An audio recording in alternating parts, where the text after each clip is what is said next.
밤에 또 금요 기도에 나오신 여러분을 환영하고 축복합니다. 오늘 드디어 이제 요한계시록 21장에 들어갔습니다. 그래서 21장, 22장이 마지막인데 오늘이 이제 51번째 시간입니다. 그동안 우리가 이제 이 땅에 내릴 하나님의 심판과 진노의 잔에 대해서 계속해서 살펴봤는데 이제는 그것이 다 지나고 마지막 때 그 마지막에 대한, 그렇다고 해서 그 마지막이 끝나는 게 아니고, 그렇죠. 그 다음에 영원히 지속될 것이 우리에게 시작이 됩니다.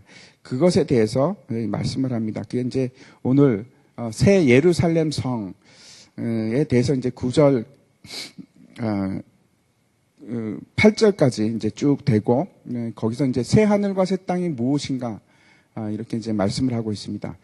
그래서 이 새하늘과 새 땅에 대해서 우리가 그 핵심적인 내용이 무엇인지 오늘 이제 살펴보려고 하는데, 여러분은 어떻게 생각하십니까? 새하늘과 새 땅, 천국 하면 연상되는 게 어떤 것들입니까? 어디서 우리가 천국이 도대체 어떤 곳인가?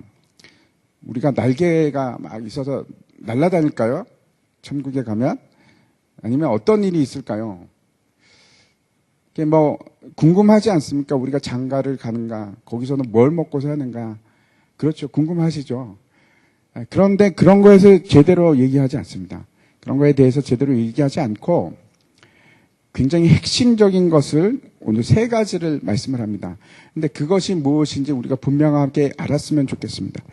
이제 간혹 가다 보면 그런 분들이 있습니다. 천국을 경험하고 오신 분들이 있지 않습니까? 사도 바울은 뭐라고 그러냐면은 나는 3층 천 하늘을 봤는데도 불구하고 내가 말하지 않겠노라 이렇게 얘기를 하는데, 많은 사람들이 그 천국 얘기를 합니다. 근데 그 천국을 보면 이제 그림이 그려지는데 우리가 그 사람들 입으로도 그렇고 그렇죠. 우리가 아니면은 그림책이나 이런 걸 보고도 천국이 저런 모양일 거야 이렇게 상상하는 것이 있지 않습니까? 근데 과연 그런 모습일까? 그게 이제 21장 쭉 해서 22장까지 계속 그 얘기가 진행이 됩니다. 오늘은 이제 그 1절부터 8절까지는 새 하늘과 새 땅이 도대체 어떤 것인지 거기에 대해서 이 말씀을 하고 있는데 한번 보도록 하겠습니다. 이제 먼저 생각할 것이 1절 말씀을 보면서 한번 읽도록 하겠습니다. 같이 읽겠습니다. 시작. 또 내가 새 하늘과 새 땅을 보니 처음 하늘과 처음 땅이 없어졌고 바다도 다시 있지 않더라. 먼저 우리가 생각할 것은 새 하늘이 있고 새 땅이 있는데 이게 도대체 뭘까 하는 생각을 해보았으면 좋겠습니다. 우리가 이제 지난번에 여러분 기억나시죠? 그 하늘에 대해서 세 가지 차원에 대해서 말씀을 드렸는데, 우리가 보는 하늘이 있고 그 위에는 또 어떤 하늘입니까? 영적인 하늘이 있고, 그리고 세 번째 3층 천은 어떤 곳이죠? 하나님이 계신 곳. 그렇게 사도 바울이 그런 식으로 얘기했던 것을 우리가 압니다. 그런데 여기서는 이 하늘은 뭘까? 새 하늘을 할 때 그 하늘은 뭘까? 우리가 일반적으로 하늘과 땅 그러면은 여기서도 마찬가지 아닙니까? 하늘과 땅인데 그냥 앞에 새가 붙었습니다. 새 하늘과 새 땅입니다. 그런데 그 하늘과 땅 얘기를 하면 우리가 뭐가 처음 연상이 되는가 하면 창세기 1장 1절의 말씀이 연상이 됩니다. 태초에 하나님이 천지를 창조하시니라. 그렇죠. 그 말씀이 떠오릅니다. 천지라는 것이 하늘과 땅이라는 건데 우리가 이제 한자로 바꿨을 뿐입니다. 그 하늘과 땅을 창조하셨는데 우리가 살고 있는 이 시 공간이, 다시 말씀드려서 우리가 통칭해서 말하는 우주, 그렇죠? 그것을 의미하는 것이 맞습니다. 여기서 얘기하는 하늘과 땅이라는 것은 다시 말씀드려서 우리가 보고 느끼고 감각적으로 이해하는 이 세상을 말하는 건데, 그런데 그 하늘과 땅이 우리가 알고 있는 하늘과 땅이 아니고 전혀 다른 새 하늘과 새 땅이 되었다 이렇게 얘기를 합니다. 사도 요한이 그렇게 얘기를 하고 있는데, 우리가 이제 여기서 눈여겨볼 것은 우리말 성경에서는 또 내가 새 하늘과 새 땅을 보니 이렇게 되어 있지만, 그렇죠. 원래는 또 내가 보니입니다. 그리고 이제 목적어가 뒤로 와야 되는데 우리말은 순서가 그렇게 되어 있지 않으니까 또 내가 보니 새 하늘과 새 땅 그렇게 하지 않고 또 내가 새 하늘과 새 땅을 보니 이렇게 되어 있지 않습니까? 그게 무슨 말씀인가 하면 우리가 앞에서 보니 보면은 또 내가 보니 계속해서 반복이 되지 않습니까? 여기서도 마찬가지입니다. 제가 무슨 말씀을 드리려고 하는가 하면 지금 사도 요한이 어떤 장면을 연속적으로 시간적인 연속상에서 보는 것이 아니고, 그렇죠? 끊어지고 간헐적으로 이 장면을 보고 그리고 또 다른 장면을 보는데 시간의 개념을 떠나서 우리가 봐야 합니다. 여러 번 말씀드렸죠? 그래서 요한이 시간 순서대로 보고 있는 것은 아니고, 또 다른 환상의 장면을 지금 바라보는 것을 얘기하는구나 하는 것을 생각해야 됩니다. 그리고 이제 두 번째 우리가 주목해야 할 것은 뭔가 하면 이 새 하늘 할 때 이 새라는 단어입니다.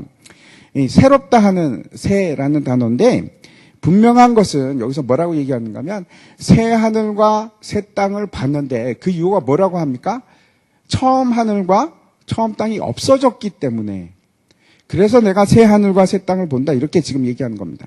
이게 새라는 단어가 헬라어에서는 두 가지 단어를 사용합니다. 하나는 네오스라는 단어이고, 또 여기서는 이제 어떤 단어가 쓰였냐면 그 네오라는 것은 시간적인 새로운이란 뜻입니다. 그래서 새 학기가 되었다, 아니면 새 시대가 되었다, 그럴 때는 네오라는 말을 씁니다. 근데 여기서는 그런 게 아니고 카이노스라는 단어를 쓰는데, 이거는 어떤 뜻인가 하면 본질적인 변화를 얘기합니다. 완전히 바뀐 것을 얘기합니다. 그러니까 시간이 새로운 시대가 되었다, 이런 것이 아니고 완전히 전혀 다른 그런 뜻입니다. 그래서 이걸 제일 잘 나타내는 것이 어디에 있는가 하면 베드로 후서 말씀인데 한번 보겠습니다. 3장 10절입니다. 그러나 주의 날이 도둑같이 오리니 그 날에는 하늘이 큰 소리로 떠나가고 물질이 뜨거운 불에 풀어지고 땅과 그 중에 있는 모든 일이 드러나리로다. 여기서 이제 마지막 날에, 그렇죠, 어떤 일이 일어나는가 하면 뭐라고 합니까? 하늘이 큰 소리로 떠나간다, 이렇게 얘기합니다. 이게 무슨 뜻인가 하면 화살을 이렇게 쏘는데 바람을 가르는 소리 있지 않습니까? 휙 하는 것처럼 하늘에서 그런 큰 소리가 난다는 겁니다. 그리고 이제 떠나간답니다. 떠나간다고 하고, 그 다음에 모든 물질이 마치 녹아내리듯이, 눈이 녹듯이, 눈이 왔는데 녹아내리듯이 불에 막 뜨거운 불 때문에 막 다 녹듯이 그렇게 본질적인 변화가 일어날 것이다 라고 이제 얘기를 하고 있습니다. 그래서 이걸 풀어진다, 이렇게 말씀하고 있습니다. 이게 도대체 어떤 의미인지 우리가 정확하게 알 수는 없습니다. 그렇죠? 그런데 또 다른 이사야서 말씀을 한번 보도록 하겠습니다. 이사야서 43장 4절 말씀인데 이렇게 되어 있습니다. 하늘의 만상이 사라지고 하늘들이 두루마리 같이 말리되 그 만상의 쇠자남이 포도나무 잎이 마름 같고 무화과나무 잎이 마름 같으니라. 하늘의 만상이라는 걸 뭔가 하면 하늘의 모든 것들, 어떤 것이 있죠? 해, 달, 별들, 뭐 이런 것들. 그런 것들을 말하는데 그것이 다 어떻게 됩니까? 사라진다, 이렇게 얘기를 하고, 어떤 사람은 이렇게 얘기합니다. 이 지구상에 에덴 동산이 있었던 것처럼 다시 이 지구 위에 동산, 그러니까 천국이, 에덴 동산과 같은 천국이 될 것이다, 이렇게 얘기하는 사람들이 있습니다. 그렇지 않습니다. 지금 뭐라고 하는가 하면 하늘의 만상이 다 사라질 것이다. 그 만상 중에 누가 있습니까? 우리 지구도 포함되는 겁니다.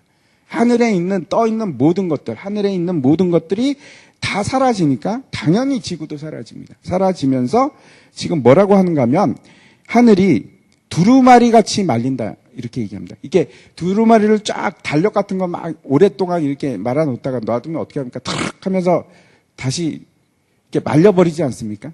근데 그것처럼 말린다, 이렇게 얘기를 합니다. 이게 도대체 어떤 것일까? 창세기 1장 6절부터 7절까지 한번 말씀을 보면은 제가 읽어보겠습니다. 하나님이 이르시되 물 가운데에 궁창이 있어 물과 물로 나뉘라 하시고 하나님이 궁창을 만드사 궁창 아래의 물과 궁창 위의 물로 나뉘게 하시니 그대로 되니라. 하나님이 궁창을 하늘이라 부르시니라. 저녁이 되고 아침이 되니 이는 둘째 날이니라.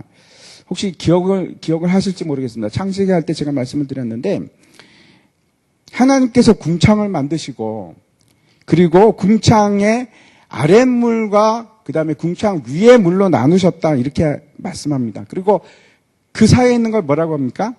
하늘이라고 칭하셨다 이렇게 얘기합니다. 여기서 물이라는 것은 여러분 우리가 마시는 물을 의미하는 것은 아닙니다. 그렇게 많이들 생각합니다. 그래서 하늘 위에 물이 떠 있었고 하늘 밑에도 물이 있었나 보다 이렇게 얘기할 수도 있지만 제가 장담해서 말씀은 못 드립니다. 그런데 아닐 가능성이 너무나 큽니다. 왜 그런가 하면 히브리어가 그렇습니다. 히브리어라는 것이 그렇게 의미를 파악하기가 힘든 단어입니다. 그냥 마임이라는 건데 저게 꼭 물이라고 할 수는 없습니다. 저게 물이 아니면 그럼 뭡니까? 그렇게 말씀드린다면 이게 뭔가 하면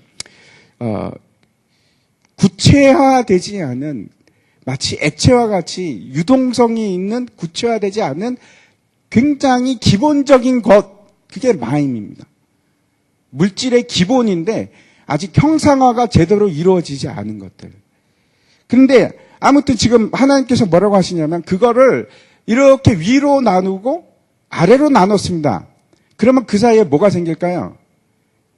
예? 공간이 생기지 않습니까?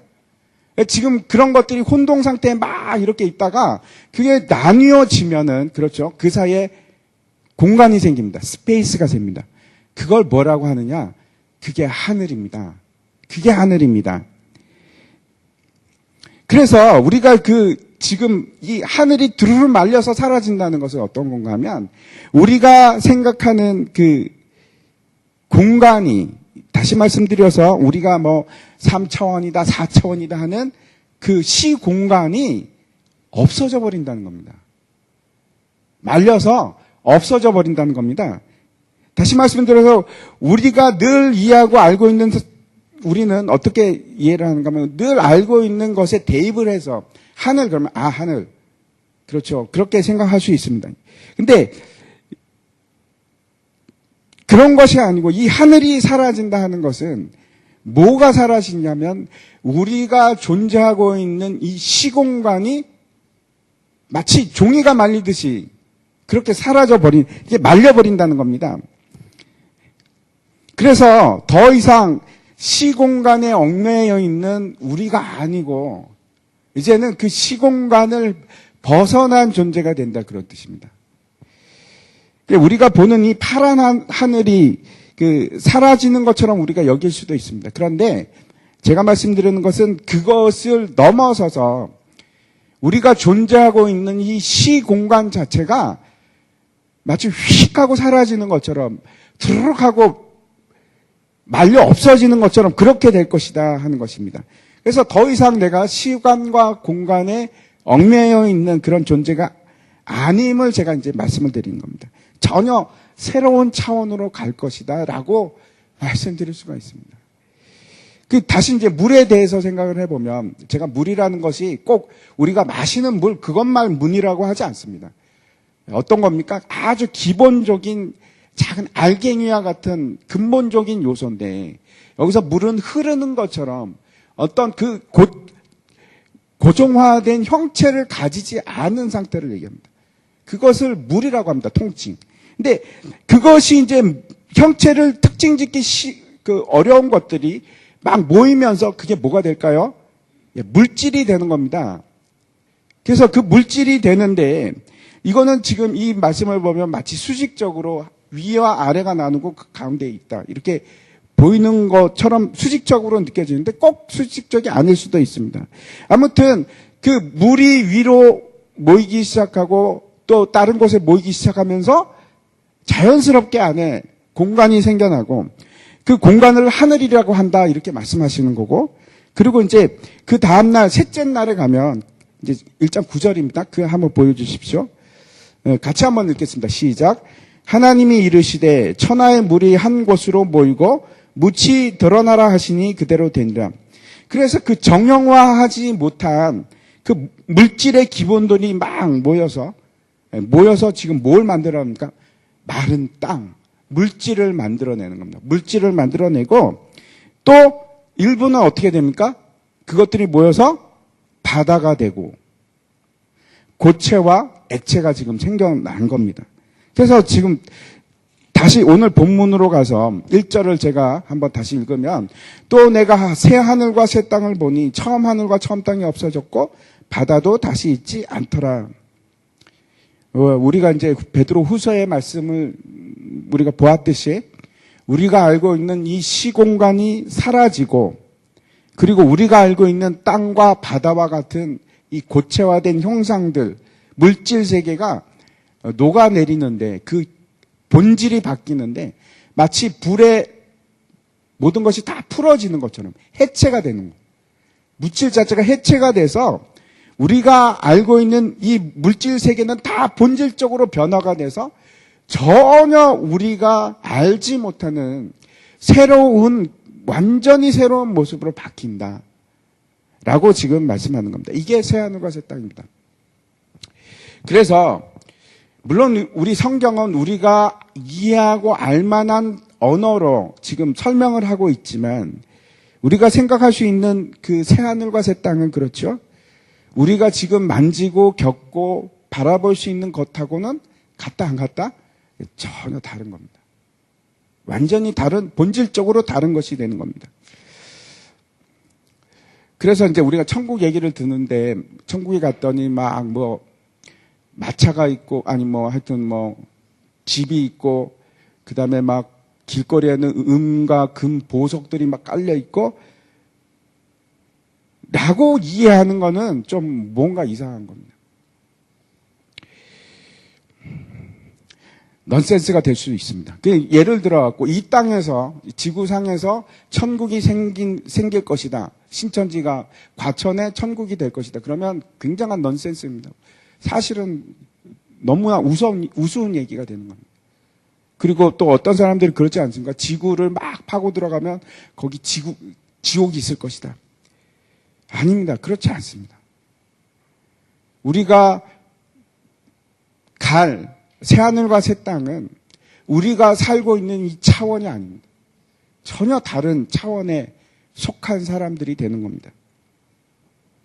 첫 번째 그래서 우리가 기억해야 할 것이 이 새하늘과 새 땅은 그 본질에 있어서 완전히 새로운 것이다 하는 것을 이해했으면 좋겠습니다.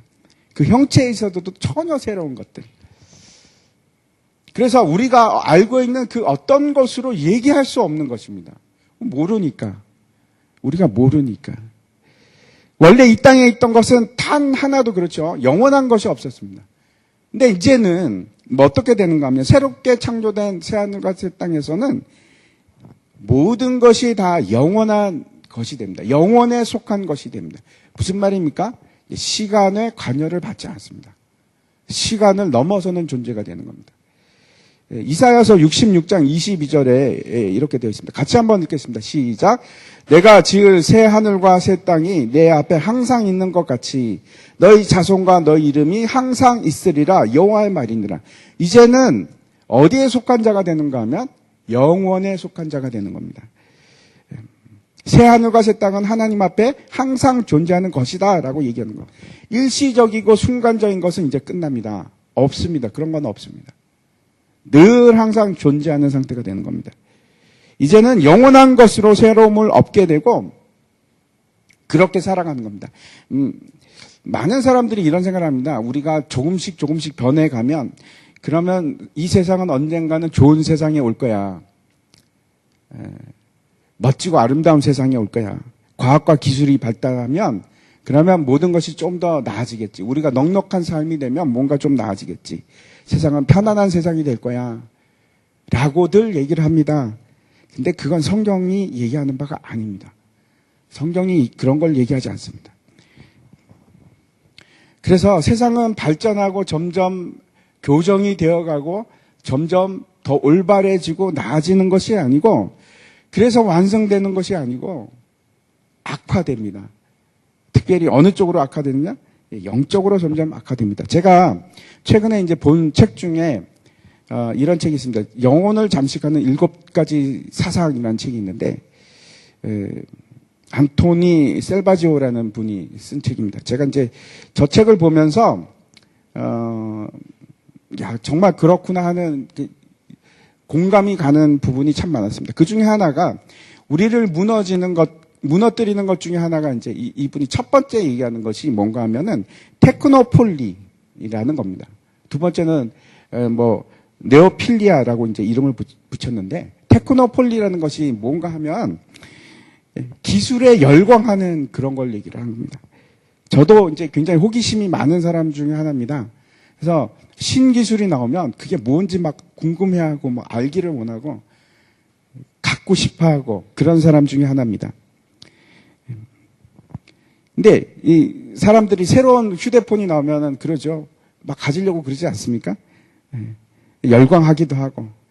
그리고 새로운 기술이 나오면 거기에 맞춰서 살아가기도 하고.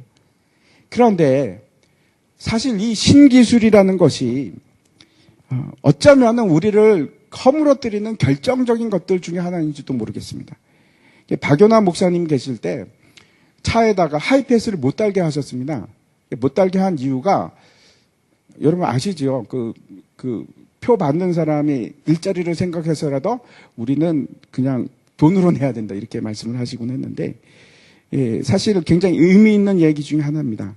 하이테크닉 신기술이 우리 속에 들어오기 시작하면서 사실은 무엇을 만드는가 하면은 우리 사이에 계속해서 벽이 생깁니다. 식당에 가면은 젊은 사람들이 서로 얼굴을 쳐다보질 않습니다. 왜 그런지 아시죠? 다 핸드폰 보고 핸드폰이랑 대화하느라고. 서로 보질 않습니다. 기가 막힙니다. 그냥 앉아서 자기 휴대폰만 뚫어지라고 바라봅니다. 5명이 모여도 그렇고 6명이 모여도 그렇고. 기술이 진보할수록 사람들이 더 그 기술에 집착할수록 열광할수록 무슨 일이 일어나기 시작하냐면 사람들이 막 격리가 됩니다. 단절이 일어나기 시작합니다. 그래서 계속해서 우리가 어떤 세계 속에서 살아가기 시작하냐면 실제 상황이 아니고 실제 세상에서 살아가는 것이 아니고 가상 세상 속에서 살아가는 듯한 그런 느낌을 줍니다. 그냥 내가 사는 공간도 컴퓨터 아니고 내가 보는 세계도 인터넷 아니고 말도 그걸로 하고 예수님께서 우리에게 뭐라고 하시냐면은 내 이웃을 내 몸과 같이 사랑하라 그러셨는데 내 이웃을 만날 틈이 없습니다. 사랑할 형제들이 사라집니다. 사람들과 마주할 수 있는 그 일이 귀찮은 일이 되어갑니다. 식당에 가도 그렇고 주문을 이제 식당에 가도 그렇죠. 주문을 안 받습니다. 기계가 받습니다. 기계가. 그래서 타오면 됩니다. 기계한테 주문하고. 말할 기회가 점점 사라집니다. 옛날에는 다 말로 했는데 만나서 말을 하지 않았습니까? 근데 요즘에는 전화도 잘 안 합니다. 문자로 합니다. 문자로. 여러분은 왜 문자로 하십니까? 말하기가 싫어서 그러죠. 그러신 분들이 참 많을 겁니다. 말하기가 껄끄러우니까 그냥 안 보고 목소리 안 듣고 내가 하고 싶은 말만 하면 되니까. 저 사람이 어떤 방향을 드든 일단 내가 하고 싶은 말을 하면 되니까. 목소리 대하기도 버거운 겁니다. 사람들이. 제가 이제 문자를 하다 보면 저는 별로 안 좋아합니다. 문자 별로 안 좋아하는데 문자를 하다 보면 오해도 참 많이 생기고 뭐가 느껴지냐면 단절감이 느껴집니다. 사람이 굉장히 피상적이 됩니다. 남의 생각이 잘 듣기지를 않습니다. 문자만 하면. 그렇게 이 하이테크놀로지가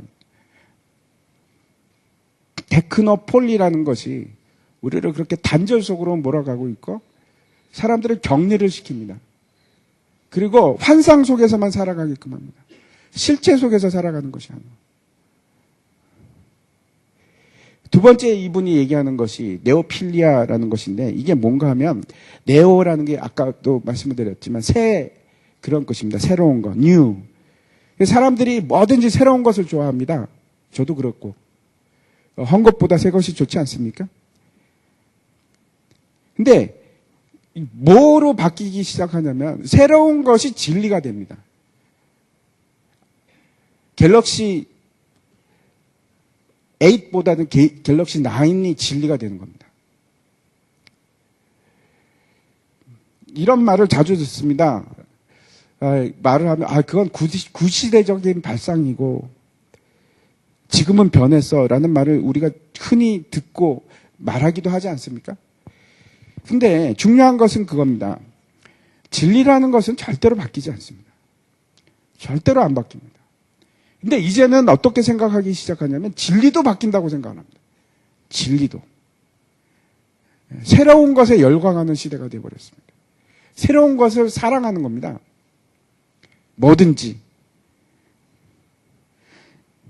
그래서 요즘에는 시간이 지나면 진리도 헛 것이 되어버리는 이상한 시대가 되어버리고 말았습니다.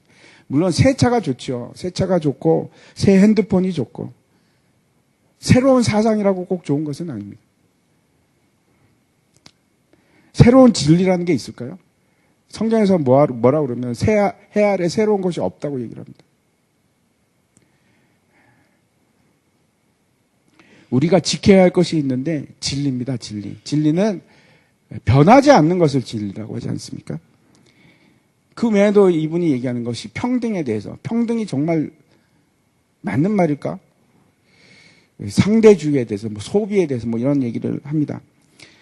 제가 왜 이 책에 대해서 말씀을 드리는가 하면 세상이 잘 살게 되고 과학이 발전하고 기술이 점점 좋아지고 뭔가 새로워지고 하는 것에 속지 말라는 제가 말씀을 드리고 싶은 겁니다.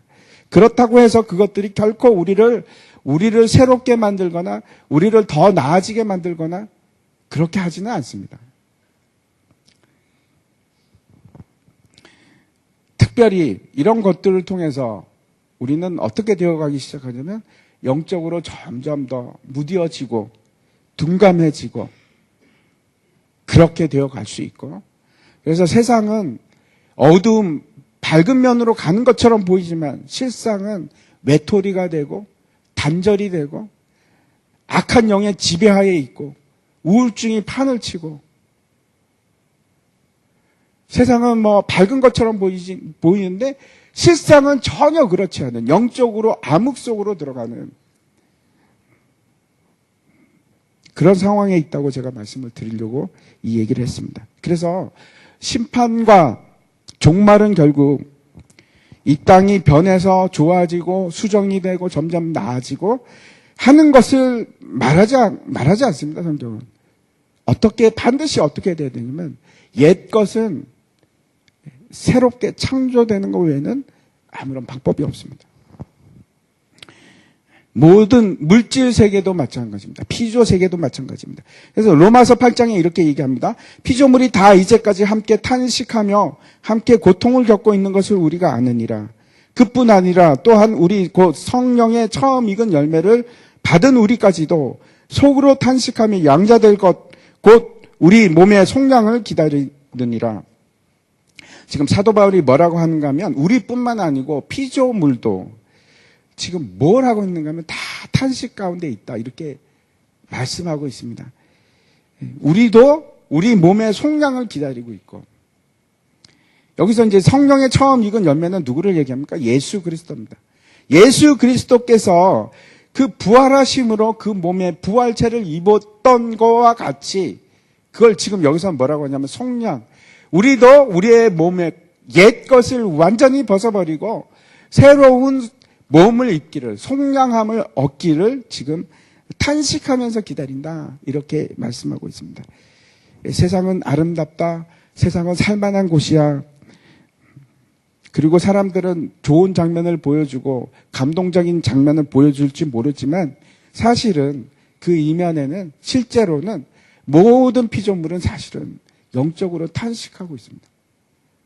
그게 우리가 살고 있는 세상입니다.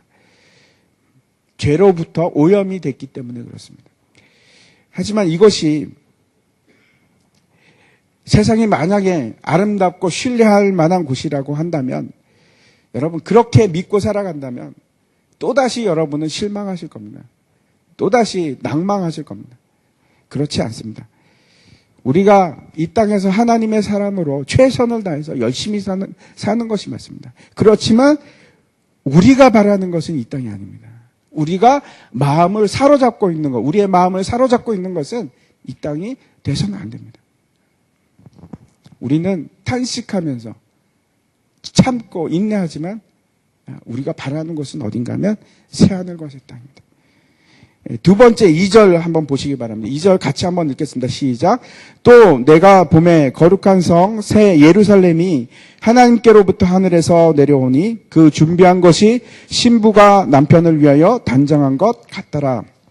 이 새 하늘과 새 땅에 대해서 그 존재하는 것에 대해서 이제 말씀을 하는데 그런데 이것이 무엇이라고 지금 얘기하고 있습니까? 새 하늘의 새 땅에 존재하는 것이 뭐라고 하는가 하면 거룩한 성, 새 예루살렘 이렇게 얘기하고 있습니다. 그리고 그 거룩한 성, 새 예루살렘이 무엇과 같다고 얘기하고 있습니까? 단장한 신부, 남편을 기다리는 단장한 신부 같다 이렇게 얘기하고 있습니다. 이 새 예루살렘 성이 뭘까요, 여러분? 그림책에서 많이 보시지 않았습니까? 아니면은 우리가 이제 요한계시록 이 장면을 보면서 늘상 우리 머릿속에서 그리는 장면이 있지 않습니까?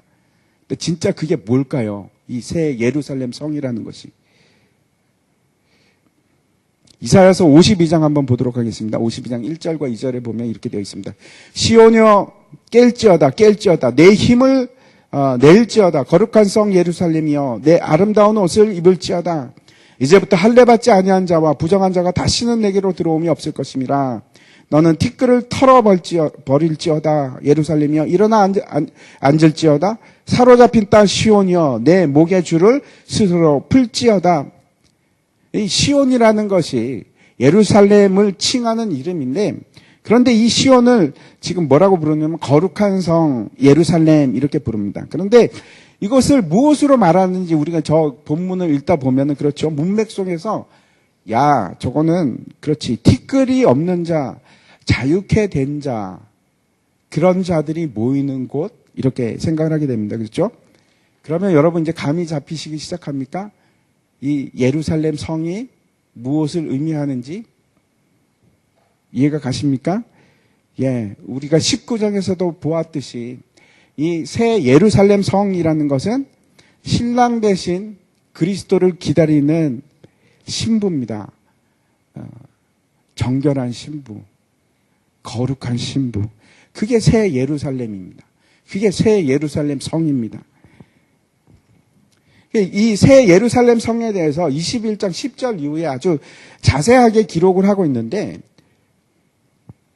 그 모든 것을 그 새 예루살렘 성을 어떻게 표현을 하고 있는가 하면 마치 벽옥과 같고 수정과 같고 그 많은 티 없는 보석으로 이루어진 곳이다. 그렇게 얘기합니다. 그리고 여러분 그 예루살렘 성에 들어가는 문이 12개가 있는데 거기에 뭐라고 적혀 있을까요? 이스라엘의 후손들 12지파 이름이 적혀 있습니다. 그리고 그 예루살렘 성 그 기초가 뭘로 돼 있을까요? 기초돌이 뭘까요? 12사도의 이름이 적혀 있습니다. 이제 그러면 우리가 좀 더 이해하지 않겠습니까? 네, 여러분 그 예루살렘 성이 뭘까요? 우리입니다. 우리. 거룩한 하나님의 백성.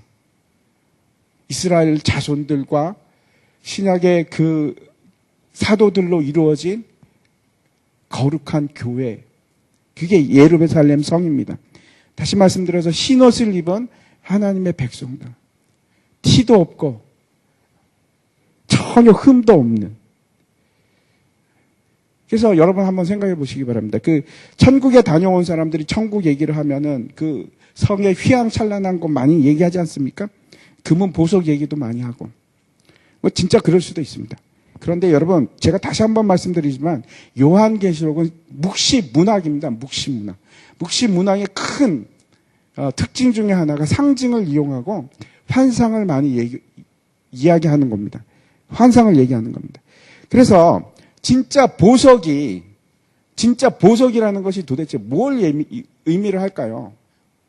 제가 뭐 그 보석이라는 것은 벽옥도 아니고 황옥도 아니고 100% 그럴 리가 없다 이렇게 얘기하는 건 아닙니다.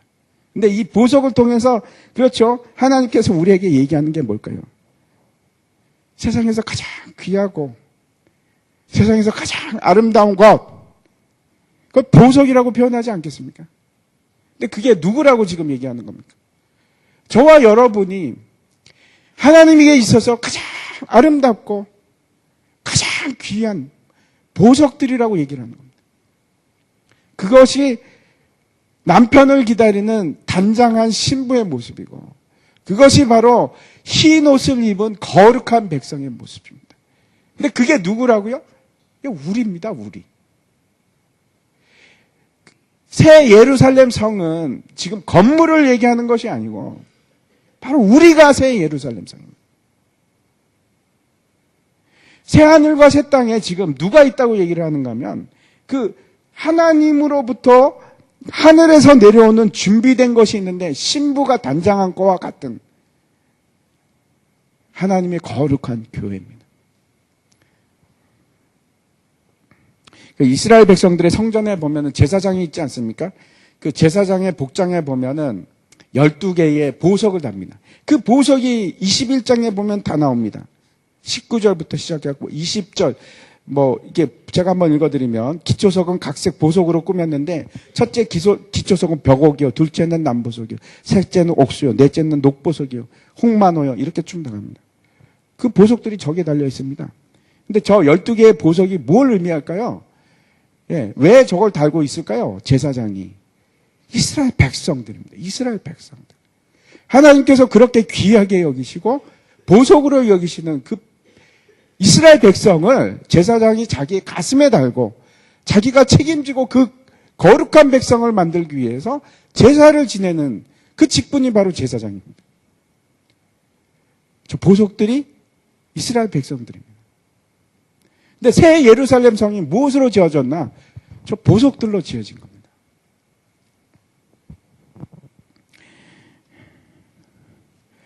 그래서 새하늘과 새 땅에서 하나님께로부터 내려오는 성은, 그것은 무엇인가? 우리들입니다. 우리들. 3절을 한번 보도록 하겠습니다. 3절 같이 한번 읽겠습니다. 시작. 내가 들으니 보좌에서 큰 음성이 나서 이르되 보라, 하나님의 장막이 사람들과 함께 있음에 하나님이 그들과 함께 계시리니 그들은 하나님의 백성이 되고 하나님은 친히 그들과 함께 계셔서, 이렇게 말씀하고 있습니다. 두 번째, 새하늘과 새 땅의 모습은, 그것은 뭔가 하면 하나님의 백성, 하나님의 백성과 하나님께 함께 거하는 곳, 그곳이 어딘가 하면 새하늘과 새 땅입니다. 여기서 보면은 하나님의 백성은 밑으로부터 솟아나는 것도 아니고 어디 옆으로부터 오는 것도 아니고, 어떻게 기록하고 있는가 하면 하나님으로부터 나옵니다.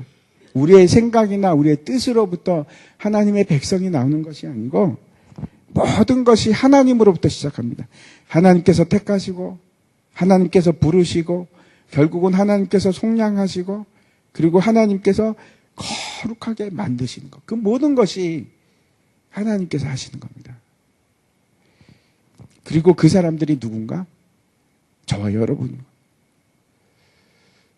생각해 보십시오. 우리 하나님이 나를 생각할 때 너무나 값지고 아름다운 보석으로 생각하시는 거예요. 흠도 없고 귀하고 귀한. 그게 성경이 말하는 바입니다. 우리를 보석같이 생각하시는. 그리고 그 하나님 백성들 사이에 누가 있습니까? 하나님께서 계시는 곳. 그 하나님께서 지금 사람들과 함께 계십니다.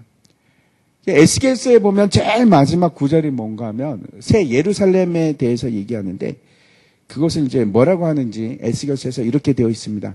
그 사방의 합계는 18,000척이라. 그날 후로는 그 성읍의 이름을 여호와 삼마라 하리라. 여호와 삼마라는 것은 무슨 뜻인가 하면 여호와께서 거기에 계시다, 그런 뜻입니다. 그곳이 하늘입니다.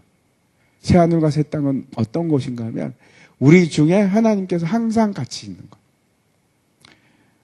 첫 번째 제가 말씀드렸던 것이 새 하늘과 새 땅은 우리의 모든 본질이 바뀌어서 일시적인 것이 다 영원한 속성으로 바뀌고 완전히 새로운 곳으로 거듭나는 곳이고, 두 번째, 그 새하늘과 새 땅은 거룩한 하나님의 백성이 하나님과 함께 있는 곳, 여호와 삼마. 그곳이 천국입니다. 이것이 이제 새 예루살렘 성의 두 번째 모습이고, 우리를 보석이라고 얘기합니다. 근데 시편 127편을 보면은 솔로몬이 이제 썼는데, 저 시를 지었는데, 그 사람이 성을 짓는 것에 대해서 얘기를 합니다. 제가 한번 읽어보겠습니다. 여호와께서 집을 세우지 아니하시면 세우는 자의 수고가 헛되며, 여호와께서 성을 지키지 아니하시면 파수꾼의 깨어있음이 헛되도다. 너희가 일찍이 일어나고 늦게 누우며 수고의 떡을 먹음이 헛되도다. 그러므로 여호와께서 그의 사랑하시는 자에게는 잠을 주시는도다. 보라, 자식들은 여호와의 기업이요 태의 열매는 그의 상급이로다. 여기서 무엇과 무엇이 대조되는가 하면 사람이 짓는 성하고 그리고 대조되는 것이 있는데 그게 뭡니까? 3절에 뭐라고 되어 있습니까? 하나님의 백성들, 그의 자식들입니다. 3절에 보라, 자식들은 여호와의 기업이요 태의 열매는 그의 상급이로다, 이렇게 되어 있지 않습니까? 이 땅에서 사람들이 성을 짓습니다. 성을 짓고 그리고 그걸 지키려고 합니다. 그것은 이제 솔로몬이 시로 지었는데 뭐라고 하는가 하면 그 성을 세우고 성을 지키는 것은 세우는 자의 수고가 헛되고 쓸데없는 짓을 한다는 거죠. 그리고 그걸 지키는 것은 파수꾼의 일이 허수로다, 이렇게 허사로다, 이렇게 지금 얘기합니다. 깨어있음이 헛되다, 이렇게 얘기합니다. 그래서 이 땅에서 하는 모든 수고들, 먹고 마시고 살기 위해서 하는 모든 것들, 그걸 뭐라고 얘기합니까? 다 헛되다. 그렇게 해서는 안식을 얻을 수 없다, 이렇게 얘기를 합니다. 그러면서 이제 2절에서 아주 재미있는 표현을 하고 있는데 뭐라고 하는가 하면 그의 사랑하시는 자에게는 잠을 주시는도다. 도대체 이게 무슨 말씀일까요? 세상에는 안식이 없는데 그런데 그 사랑하는 자에게는 뭘 준다고요? 잠을 주시는도다, 이렇게 말씀을 하고 있습니다. 그래서 불면증은 하나님께서 사랑하는 자가 아닌 사람이 받는구나, 이렇게 생각할 수도 있겠지요. 근데 정말 그런 말씀을 하는 걸까요? 그럴지도 모르겠습니다. 그런데 성경에서 잠이라는 것은 우리의 육체적인 죽음을 의미하는 단어입니다. 그래서 그 사랑하는 자가 누굴까요? 하나님께서 사랑하는 자가 누굴까요? 예수 그리스도. 세상 사람들이 그렇게 살아갑니다. 내 성을 지켜야지. 내가 내 성을 쌓아야지. 내가 수고해서 오늘도 하루 먹고 살아야지. 근데 그렇게 수고하고 사는 데는 안식도 없고 피곤하고 모든 것이 다 헛된데 그 사람들을 위해서 하나님께서 어떻게 하셨습니까? 하나님의 사랑하시는 자를 주셔서 죽음에 이르게 하십니다. 그래서 그 결과로 2절의 결과로 3절이 나오는 겁니다. 3절을 다시 한번 보십시오. 보라, 자식들은, 하나님의 자녀들은 여호와의 기업이요 태의 열매는 그의 상급이로다. 그 수고 속에서 살아가는 우리들에게 하나님께서 예수 그리스도를 보내주셔서 우리를 누구로 만들었다고 말씀하고 있습니까? 하나님의 자녀로, 자식들로 만든 겁니다. 그래서 하나님의 기업을 상속받는 자로 만드시고 태의 열매, 누구 태의 열매? 예수 그리스도의 열매가 우리들인데 우리가 바로 예수 그리스도의 상급이 되는 겁니다. 제가 말씀드리고자 하는 것은, 그래서 이 시편 127편에서 말씀하는 것은 우리는 이 땅에 성을 쌓는 자가 아니라 누구라고 합니까? 하나님의 자녀, 하나님의 백성, 그의 자식, 그의 기업. 무슨 얘기입니까? 이 땅에 있는 사람들은 이 땅에서 성을 쌓는데 진짜 성은 누군가 하면 우리라는 겁니다. 우리. 새하늘과 새 땅에 있는 그 예루살렘 성이 바로 우리라는 겁니다. 그게 진짜 무너지지 않는 성이고 그게 진짜로 최고의 열매가 되고 상급이 되는 것이지. 이 땅에서 수고하고 지어가는 것은 그 성은 아무것도 아니라.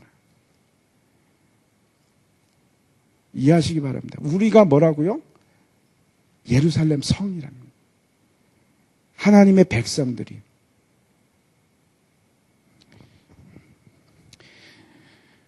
그래서 그 자식들이 새하늘과 새 땅에서 예루살렘 성, 즉 거룩한 성, 거룩한 신부가 되는 겁니다. 우리가 그 사람들입니다. 세 번째, 그 새하늘과 새 땅의 특징을 보도록 하겠습니다. 4절인데 같이 한번 읽도록 하겠습니다. 시작. 모든 눈물을 그 눈에서 닦아 주시니 다시는 사망이 없고 애통하는 것이나 곡하는 것이나 아픈 것이 다시 있지 아니하리니 처음 것들이 다 지나갔음이라. 세 번째, 이 새하늘과 새 땅의 특징을 뭐라고 얘기하는가 하면 이전에 있었던 고난과 아픔과 그런 경험들이 이제는 어떤 식으로도 절대로 일어나지 않는다라고 얘기하십니다. 아픔도 없고, 그래서 눈물도 없고, 절망도 없고, 사망도 없고, 애통하는 것도 없고, 원망도 없고, 슬픔도 없고. 제가 며칠 전에 이제 신방을 갔는데, 우리 교회에 이제 새롭게 등록하신 분인데, 2년 반 전에, 원래는 축구선수였습니다. 축구선수였는데, 교통사고가 나서, 목 아래가 다 전신마비입니다. 아직도 나이가 그렇게 많지 않으신데, 얼마나 힘들겠습니까?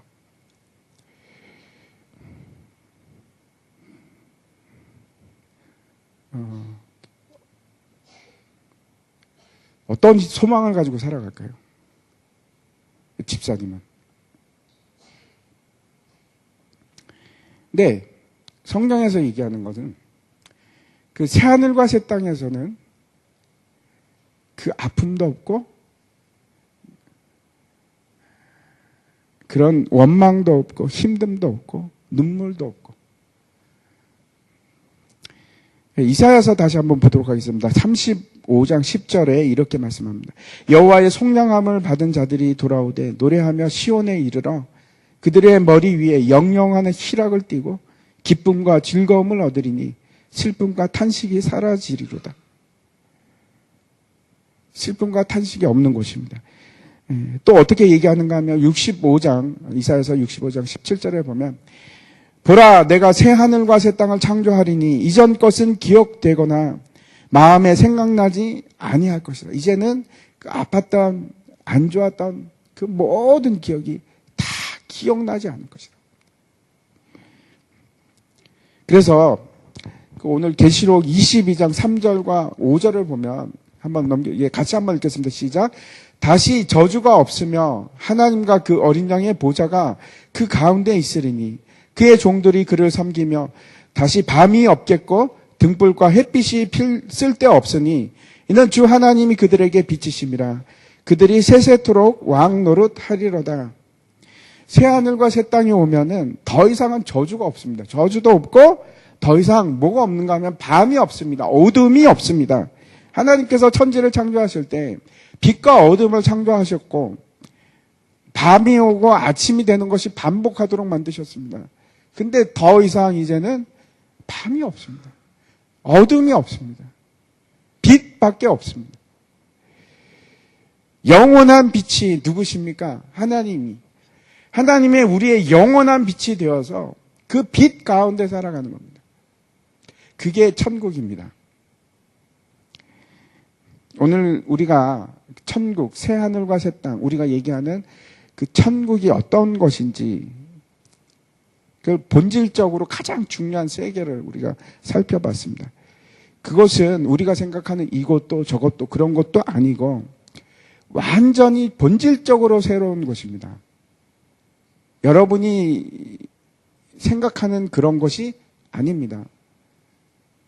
완전히 새로운 것입니다.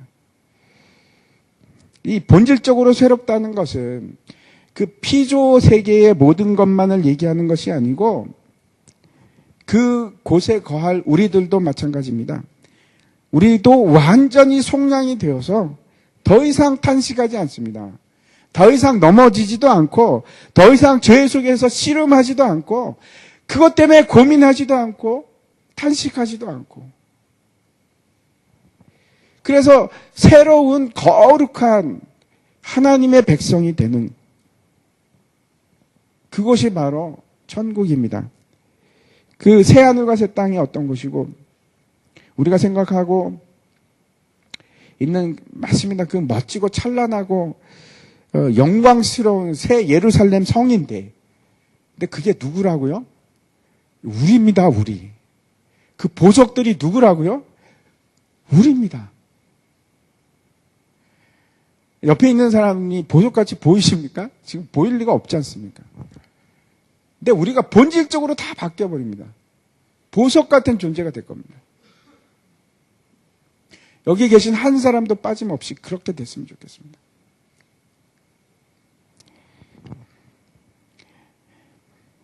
그리고 그곳에서 영원히 빛 대신 하나님과 함께하는 것입니다.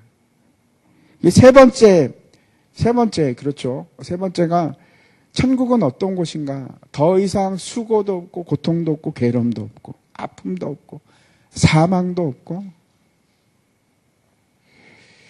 여러분, 그곳에 빨리 가고 싶지 않으십니까? 빨리 가고 싶습니다, 저는. 견딜 수 없을 만큼 빨리 가고 싶습니다. 그런데 하나님께서 왜 야속하게 지금 보내주시지? 왜 이렇게 붙들고 계실까요? 우리를 그렇게 사랑하신다면 빨리 보내주시는 게 좋지 않겠습니까? 근데 안 보내주십니다. 왜 그럴까요? 거룩해지라고. 왜 우리를 이렇게 이 땅에서 힘들게 만드실까?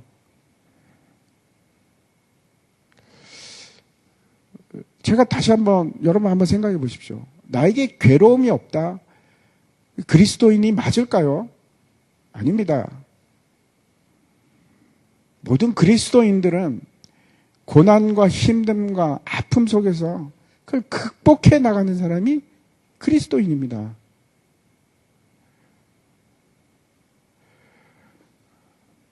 여러분, 우리가 기도할 때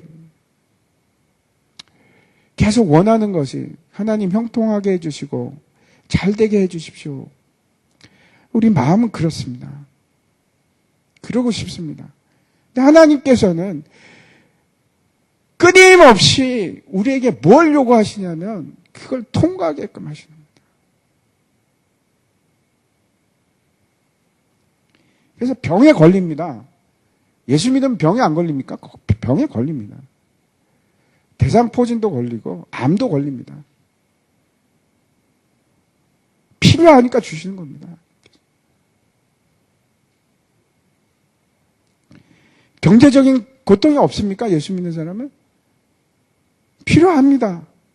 그게 없이 우리가 어떻게 사람이 됩니까? 그렇죠.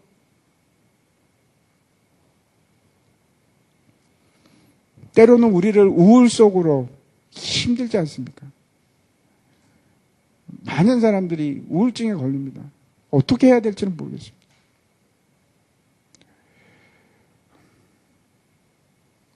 통과케 하십니다. 인내케 하시고 참게 하시고. 왜? 사람 만들려고.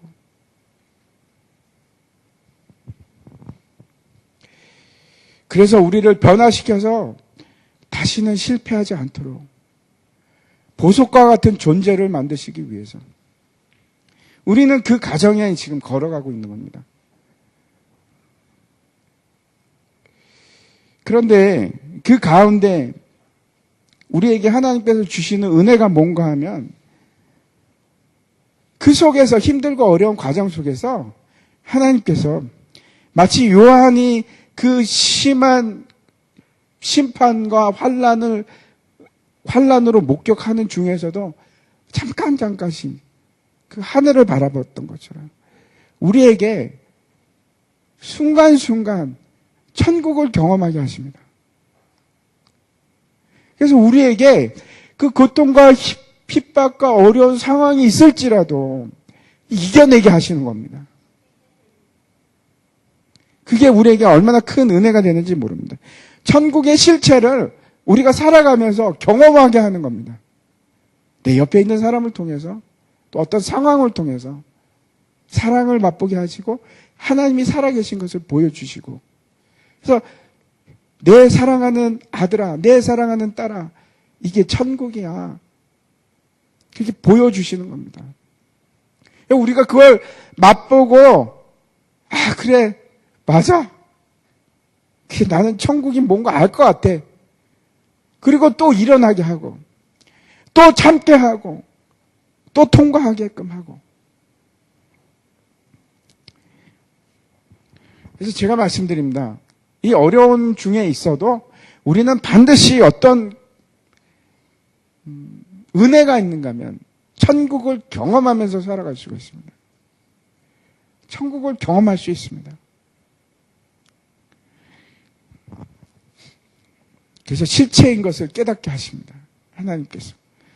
마지막으로 6절과 7절 우리 같이 한번 읽었으면 좋겠습니다. 같이 한번 읽겠습니다. 시작. 또 내게 말씀하시되 이루었도다. 나는 알파와 오메가요 처음과 마지막이라. 내가 생명수 샘물을 목마른 자에게 값없이 주리니 이기는 자는 이것을 상속으로 받으리라. 나는 그의 하나님이 되고 그는 내 아들이 되리라. 아멘. 히브리서에서 뭐라고 하시는가 하면